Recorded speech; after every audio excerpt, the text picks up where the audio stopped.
lost. And that is our whole generation. But thank you for the opportunity. Short and sweet on myself, it's not that important, but I'm a mother of 2, grandmother of 5, and my passion is gut health and immunity and focusing inside out, because it's really, really important. You'll see why I say that in a little bit. And that's been my focus for years. I've done a lot of things in the past, but this is really where God has called me, not just as a calling, as a vision to help you create that next level vision. So that's where I come into the picture. And I want to just tell you, from both these ladies, I've known them for years. I think Janet I've known for at least 10 years, so we've been doing the journey for many, many years.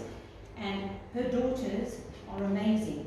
When whatever she's told you today, the little bit that I've heard, not even taking yesterday into consideration, she's applied that and it's worked. They are amazing. I had the privilege of taking one into my business, and she's an industrial engineer. Brilliant. I mean, the way she was thinking.